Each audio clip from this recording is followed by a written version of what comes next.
গুজরাটের কসাই, উনি আমাদের সাম্প্রদায়িক সম্প্রীতি শিক্ষা দিচ্ছেন।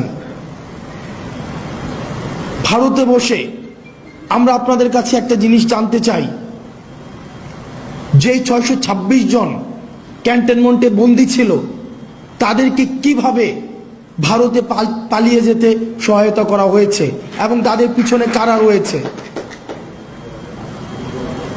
আপনারা নিজেরাই দেখেন, আমরা এই বিষয়গুলো জানি। এই বিষয়গুলো 5ই আগস্ট পূর্ববর্তী পুরো সময়টা আমরা এই ঘটনার একদম সাথে আমাদের সরাসরি সম্পৃক্ততা ছিল। মিড রেঞ্জের যে অফিসারগুলা ছিল এবং সৈনিকরা ছিল, কোর্ট মার্শালকে সামনে রেখে জেনারেলের বিরুদ্ধে গিয়ে তারা ছাত্র জনতার পক্ষে রাস্তায় নেমে এসেছিল। আমরা তাদের প্রতি আমাদের দায়বদ্ধতা অনুভব করি। ইউনিফর্ম পরা যে অফিসাররা রয়েছে, যে সৈনিকরা রয়েছে, আমরা আপনাদের প্রতি দায়বদ্ধতা অনুভব করি।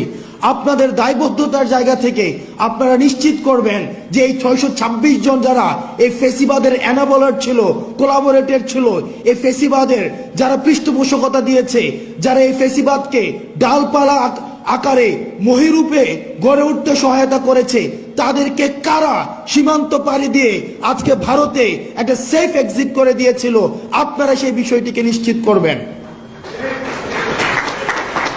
আজকে আমি যখন পিলখানায় কথা বলছি, ঠিক এই মুহূর্তে mother of terror Sheikh Hasina ভারতে বসে তিনি জনসভায় বক্তব্য দেওয়ার প্রস্তুতি নিচ্ছেন, এবং সেটি আমাদের জন্য লজ্জার।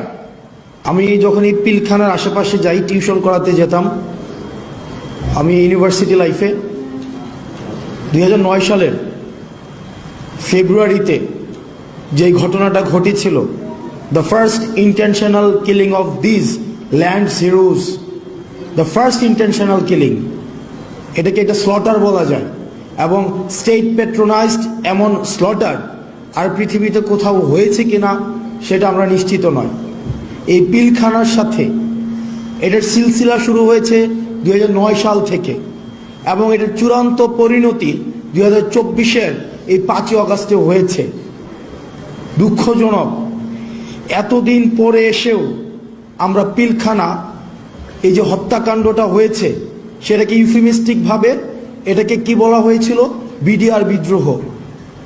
পিলখানা একটা হত্যাকাণ্ড, স্টেট প্যাট্রোনাইজ করে একটা ইন্টেনশনালি একটা হত্যাকাণ্ড ঘটিয়েছে, এবং সেটাকে দেখানো হয়েছে যে এটা নাকি একটা বিদ্রোহ। আমার বয়স 27 বছর, আমি তখন ক্লাস 5-এ পড়ি যখন এই ঘটনাটা হয়।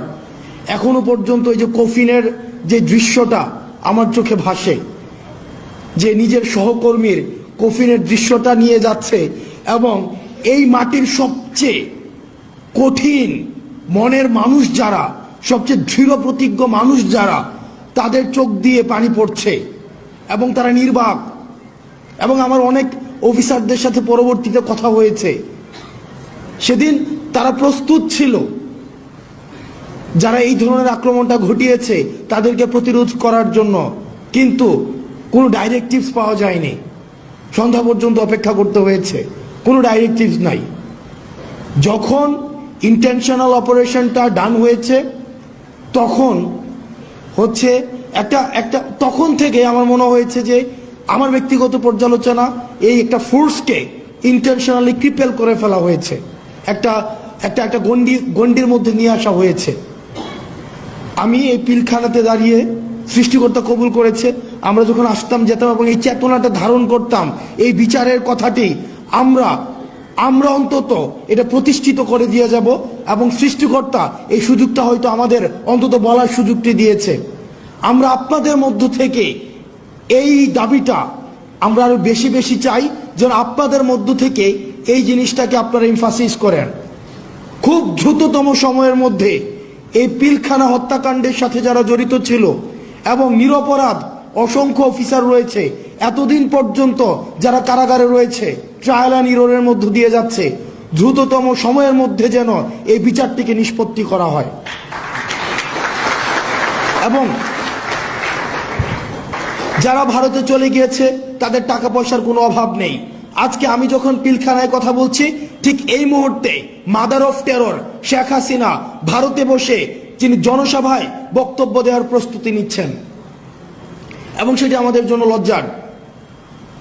আমরা আমাদের জায়গা থেকে আমাদের এই ভোকালটা, এই যে জুলাই মুভমেন্টটা, এই জুলাই মুভমেন্টে 1500-র বেশি যে শহীদ হয়েছে এবং 22,000-এর বেশি যে আহত হয়েছে, এটা যে একটা জুলাই মুভমেন্ট ছিল, কিন্তু আমরা ওয়েস্টার্ন মিডিয়াতে দেখছি, আমরা ইন্ডিয়ান মিডিয়াতে দেখছি কনস্ট্যান্ট প্রপাগান্ডা চালিয়ে যাওয়া হচ্ছে। এটাকে বলা হচ্ছে rise of fundamentalism and just a political upheaval. আমরা আমাদের জায়গা থেকে এই জিনিসটাকে প্রতিষ্ঠিত করতে হবে।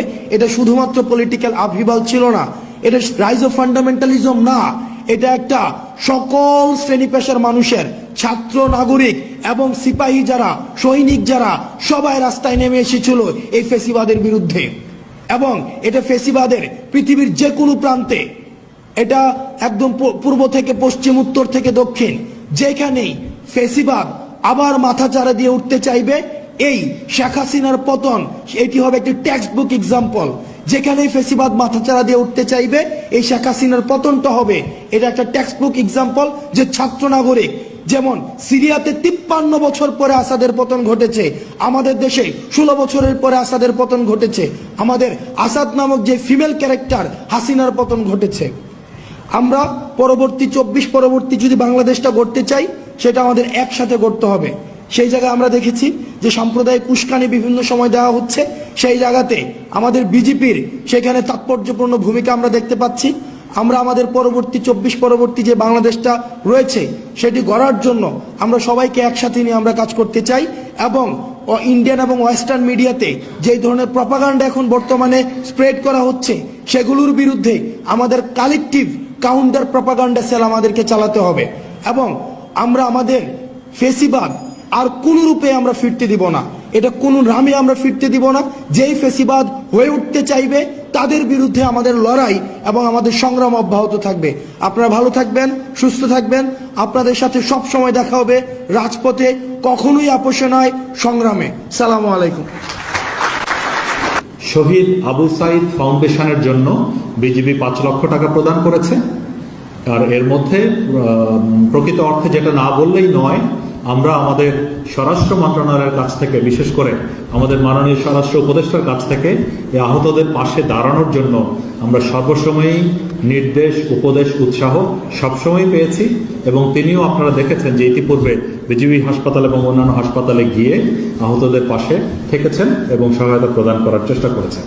তো সম্প্রতি আমরা রংপুর ভিজিটের সময় যখন জানতে পেরেছিলাম যে আবু সাইদের পরিবার আবু সাইদ সংঘ নামে একটি ক্লাব গঠন করেছে, সেখানে উপদেষ্টা মহোদয়ের নির্দেশক্রমে আমরা বিজেপির পক্ষ থেকে 5 লক্ষ এবং র্যাবের পক্ষ থেকে 5 লক্ষ, স্বরাষ্ট্র মন্ত্রণালয়ের পক্ষ থেকে এই 10 লক্ষ টাকা তাদেরকে সহায়তা প্রদান করেছি।